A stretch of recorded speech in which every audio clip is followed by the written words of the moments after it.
read this brilliant book. So we'll be talking about his latest book. He's written many of them. Swami Vivekananda, Hinduism and India's Road to Modernity, published by HarperCollins, 499 rupees.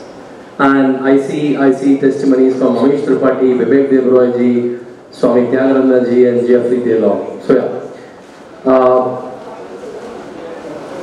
So let's start. I have got the chance to spend 4-5 days with the book. And it's been amazing. I've charted some interesting questions for you. I think if most of you know that Professor Makran was in JNU very recently, and I also remember seeing your camera debates with the famous and infamous Kanhaiya Kumar and the whole gang. So I think until recently you were in the heat of JNU, privy to those Azadi slogans, and now you are in Shimla, even temperature-wise very different, and political temperature also. So how does it feel like? Just see the mic over here. Can you hear me at the back? Yeah. So first of all, why did you guys come in front? Welcome to just come in front. And that's exactly what I was going to say. The young people should come in the front. Yeah. ये इधर तो बच्चे बैठे हैं. आ जाओ बेटा आगे आ जाओ. बड़े लोगों को पीछे बैठे रहते हो. आप लोग आगे आ जाओ. सच में आ जाओ. मैं और प्रोफेसर मगरन दोनों कॉलेज, सर तो प्रोफेसर ही हैं, मैं भी बहुत स्कूल्स कॉलेज में जाता हूँ, तो मुझे बड़े लोगों से बच्चों से बात करने में ज़्यादा मजा आता है. आई गेस यू नहीं क्या? और जो कहावत है, आप लोग की भविष्य है देश के, तो आपको कुछ स्वामी जी के बारे में, विवेकानंद के बारे में जानकारी मिलेगी तो आगे फ़ायदा होगा, पूरे देश को फ़ायदा होगा. और मैं सोचता हूँ आपको सबको अपनी ज़िंदगी में काफ़ी फ़ायदा हो सकता है स्वामी जी के बारे में कुछ जानकारी प्राप्त करके, खास करके बच्चों के लिए. जैसे एग्जाम में आप कैसे सफल हो पाएंगे. Actually the good thing about Swami Vivekananda is he was deeply concerned about these things. या और किसी भी क्षेत्र में, because young people are a bit insecure about their future, they don't know what kind of job they'll get, what the environment is going to be like tomorrow. You had a question about the economic scenario also. But Swamiji had a formula for success in life, so we can talk about that. But I think first I want to ask, from JNU to Shimla, how does it feel like from the Azadi slogan of JNU, and now you are in Shimla from last 1.5 years. So सबसे important चीज़ ये है कि I have not left JNU. Okay, I continue to be a professor at JNU. I'm on what is called Government of India deputation. And मैं ये भी बताना चाहता हूँ कि despite all its excessive and at times negative politics, JNU is a great place. It has produced such gifted and wonderful Deshbhakts also. Okay, two of our senior ministers in CCS. Our current finance minister Nirmala Sitharaman ji was a free thinker. So as opposed to being a leftist. And Dr. S. Jaishankar as well are from JNU, as are so many secretaries in the government of India. Skill Ministry के KP Krishnan साहब अभी retire हुए हैं. Labasna, that is Lal Bahadur Shastri National Academy, IAS officer की जहाँ training होती है, the director Dr. Sanjeev Chopra is from JNU. Amit Khare साहब is from I think JNU. So MHRD secretary. If you just go around, everywhere in India, JNU products in a way are, they adorn the highest echelons of India. So the real question is how not to destroy JNU, but reform it. And I agree that some of the politics is negative.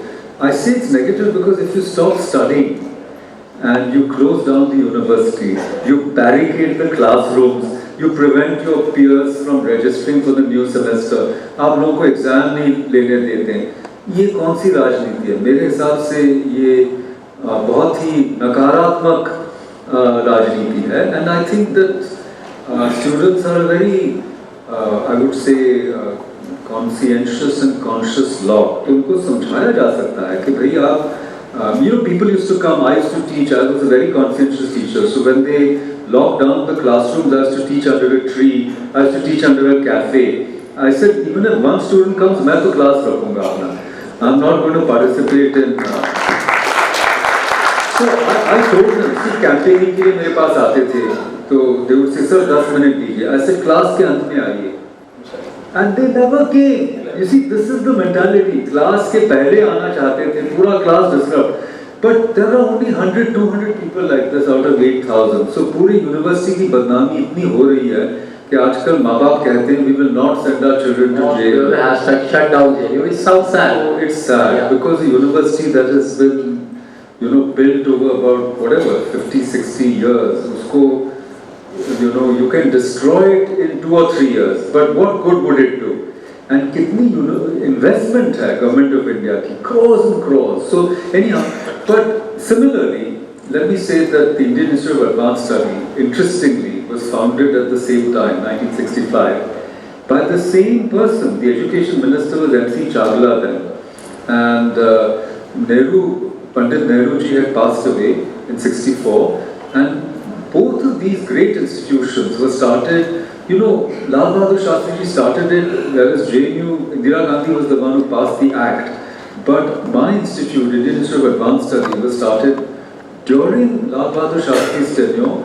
And what is incredible is we had just come out of a war with Pakistan. And still Radhakrishnan ji donated a part of the presidential estate. This was like a building where I think the partition documents got signed, if I'm not Not wrong. just that, the British ran their Raj from the Viceregal Lodge in Shimla. During summer they used to. Every summer, for 5 months, they repaired to the hills. आप Kipling की किताब पढ़ेंगे, आपको पता चलेगा. From 1888, Lord Dufferin built that building in 1888 to 1947, and 3 blood-soaked lines. क्या कहते हैं? लहू लहान लकीरें वहाँ खींची गई. One is of course the partition, the Radcliffe line, but also the Durand line and the McMahon line. The McMahon line separates India from China, and it's a disputed. All the 3 lines are disputed. So we've inherited that building and that heritage. And unfortunately, this is the sad thing about India, that many of our great institutions today are in a state of crisis, if not decline. So that vision to make India a globally competitive knowledge society, Which it was for thousands of years. So कहने के लिए तो है, but करते नहीं हैं हम लोग. So if you look at a great, again a terrible, great but terrible date in Indian history, the burning of Nalanda by Bakhtiyar Khilji, around 11, I would say 96 or 94. It burned for a long, long time. इतनी किताबें थी, 6-8 महीने library चलती रही. But see, from then to independence, not much was done to build up India in terms of its intellectual infrastructure. The British did something, but they just made 3 universities and a few more. In independent India, today we have 1,000 universities. 1,000 universities and colleges are close to 40,000 colleges. But are they really good? Which ones are really good? अब IITs को छोड़ दीजिए, IIMs को छोड़ दीजिए, and a dozen others. Most of our best universities are in a state of shambles today, unfortunately. तो जो vision चाहिए, and that's what brings us to Vivekananda, because he's a founder, one of the founders of Indian modernity. And to bring India back up, from Narendranath Datta to Narendra Modi, एक direct line है actually. You may not know it, but that's why our Prime Minister was named Narendranath. Narendra Bhai was named after Narendranath. That was the pre-monastic name of Swami Vivekananda. तो that vision, उसको अभी अमल में लाने के लिए बहुत कुछ हमें करना है. And Shimla, we are trying our best. ठंडक तो बहुत है, अभी बर्फ गिरी थी. So I'm happy to be in Nagpur. मुझे तो गर्मी लग रही है यहाँ पे, अच्छा लग रहा है. Do you occupy the same office which I occupy the Viceroy's office. That's amazing. Please come. please come and check us Well, out. so I've been there. I saw that table. It seems where the signing, you have the photo of Mahatma That Gandhi. we don't know. These are legends, you know. Yeah. I mean, I Yeah. always distinguish between poetic truth and historic truth. So, and maybe spiritual truth. So, if you say Hanumanji Chalang laga ke Lanka gaye, it's a poetic truth. It's also a spiritual truth, but it may not be a historic But truth. the Viceroy's office is the truth, right? Where it's sitting on. So Okay. I invite all of you, particularly young people, my tour we have. It's an amazing building, mind you. Have been there once. It's an amazing piece of आप building. लोग uniform में Amazing. आएंगे तो आपके लिए मुफ्त कर देंगे. Yeah. So all school children, we have made a policy because this is our history. We have to tell our children, you know, how India was ruled by a handful of Britishers. You know what happened to this country. ये आप सबको जानने की ज़रूरत है. Anyhow, so it's a great institution, and we are trying to bring it back to some kind of stature, if not global, at least national. But I must say that my love as well as my commitment to trying to make JNU a better place continues. Great, great, great. I think with that we'll move to your book. I think in the preface of the book, you have used this word, and that Swami Vivekananda's greatest achievement is in the reconstruction of Hinduism, and also somewhere you also use the word reclaiming Hinduism, and these are like very wide words. So reclaiming from what, and what is the reconstruction? If you can just brief that, and that seems like the base of the whole book. Yes. See, even today. And what were the times like? When he was, what was happening otherwise in the polity of India at that time? Absolutely. I mean, I'm linking it from that time to today. Even today, you know, most of us hesitate to say I'm a Hindu. There is some kind of cringe, you know. We are, and or we become very aggressive. गर्व से कहो हम हिंदू हैं. क्या ज़रूरत है? I mean, you can be very well adjusted about your identity. And it's a complex identity because it's a geopolitical, cultural identity as well as a religious identity. And you might say it's a deeply spiritual identity. For me, it's a deeply spiritual identity, okay? But you see, the fact that Hinduism was under attack is something we hesitate to talk about. But this is the truth. We have to accept it, and we shouldn't blame anybody. It's not that we, you know, get so upset and start, you know, getting unnecessarily, should I say, bolshy, you know, unnecessarily aggressive, aggro about it and try to find some, you know, body to blame. No, but it's a fact. See, this is an ancient civilization, okay, and all ancient civilizations were destroyed.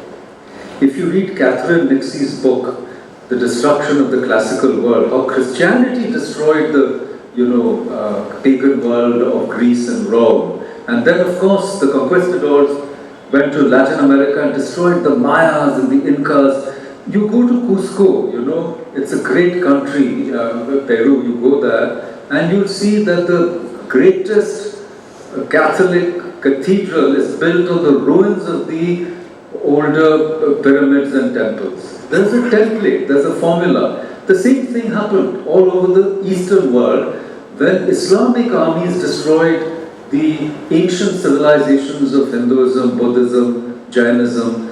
You go to Delhi, the Quwwatul Islam Masjid has been built on the ruins of 27 Hindu and Jain temples. Now these are facts, and we don't like to talk about them because it's very painful.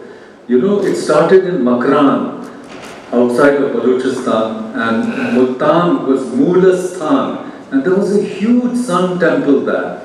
And for 500 years people tried to protect it, and it was destroyed and destroyed and destroyed and destroyed and destroyed. So, the point is, this is the fact.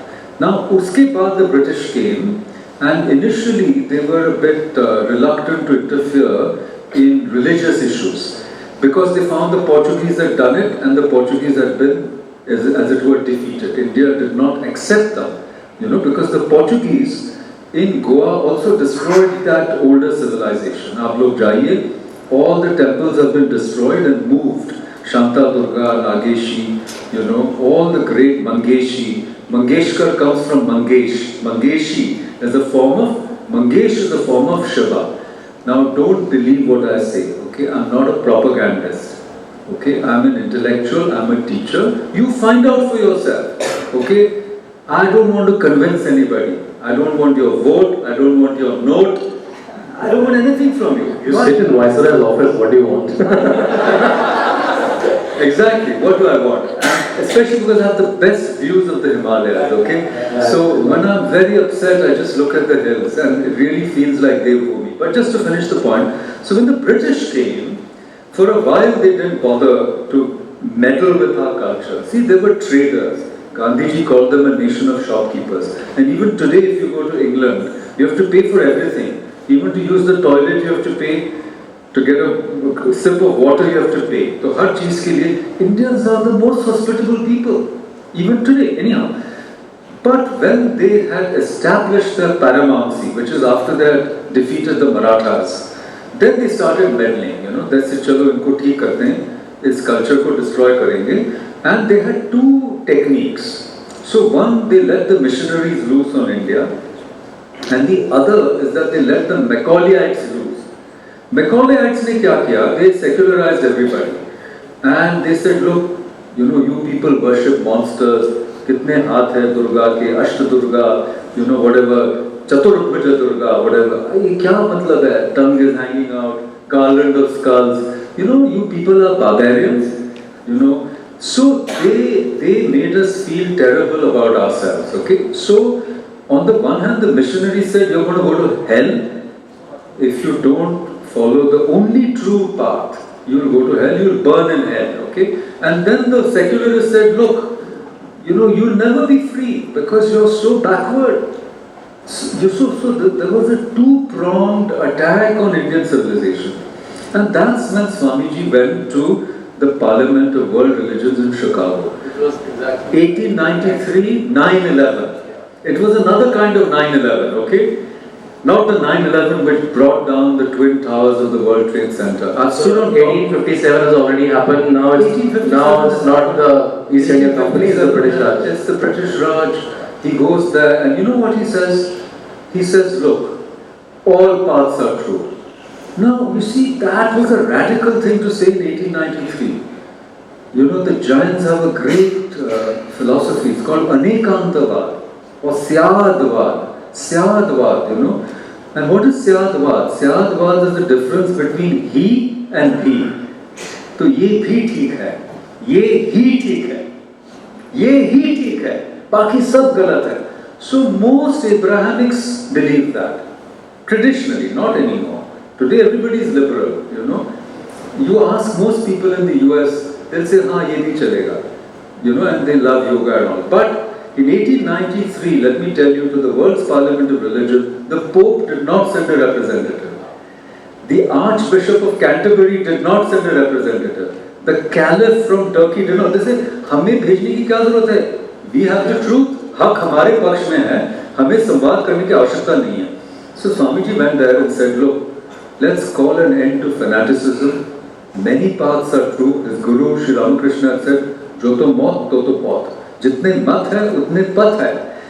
So he brought liberalism and pluralism to the Western world. But when he felt India was under attack, Hinduism was under attack, missionaries attacked him, he said, nothing doing. You guys are intolerant. We are plural. We believe many paths are true. So this is his reconstruction of Hinduism from being characterized as a superstitious faith where you worship monsters. He said, no, this is perfectly rational. Vedanta padhiye, Raj Yog padhiye, Patanjali ki Yog Sutra padhiye, Chitta Shuddhi Nirodha. He says, look, this is the most rational. And then he says something most incredible in me, according to me. He says, look, we accept modern science. Ek jhatke se, we accept modern science. We accept the experimental method. We accept proof and evidence. And agar aap prove kar sakte ho, कि for example, the world was created in 6 days and 7th day God rested, and so on Sunday everybody should rest, then we'll believe it. If you can't prove it, chhod do. So he said that religion, like science, should be progressive and based on verification, not on dogma. And he was radical because he said, don't accept the dogmas of science either. Because science has its own priests. within quotes, its own church. So what Vivekananda did is to modernize Hinduism, rationalize it, and make it accept science. So when Darwin said that we had come out, we had evolved out of monkeys, the Christian world was shaken. But nothing happened to the Hindus. Hindus said, "ठीक है, क्या है that? If monkeys are our ancestors, so be it." So, the embrace of modern science allows Hindus, Jains, Buddhists, Sikhs, other people who are ancient civilizations to also be modern. But the moment you don't accept modern science, you're finished. Because today's world is governed by modern science and technology. It is not governed by dogma. It is not governed by churches or mullahs or padris or priests or gurus or whoever you want to call it. It is governed by modern science. And Vivekananda understood this. And he told Indians, he said, "Look guys, don't make your kitchen about touch me not or touch this or don't touch that or about kitchen pots. किसके साथ खाना खा रहे हो, किसके साथ ये कर रहे हो, बातें कर रहे हो." He said, "This is all rubbish, get out of all this." And then he said, "Don't say women are a gateway to hell." You read Buddhist, Jain, even some Hindu scriptures, they tell you, stay away from women. I mean, you can read the scriptures, don't believe me. And I go to some Jain monks also, and I know a Jain monk who fell very ill. Okay, he's a Digambar, he doesn't wear clothes also. And he felt very sick. Then there were two kinds of disciples, one orthodox and one modern. The orthodox said, "Let him die, his time has come." No, I'm not kidding, this is a fact. The modern people said, "No, ye kya kar rahe ho? Take him to the hospital." Then he had to wear clothes, they gave him antibiotics. So antibiotics are killing some bacteria, right? But if you're a Jain, you're not supposed to kill. Anyhow, look, see, these are our dilemmas. All of us go through these dilemmas, I'm telling you. And I'm deeply sympathetic. Don't think I'm making fun of anybody. But look, you know what happened? When he came back, most of his orthodox people, they said he'll have to be born again. So please understand this. And Vivekananda said, now I want to tell you something else which is a bit shocking for young people. Okay?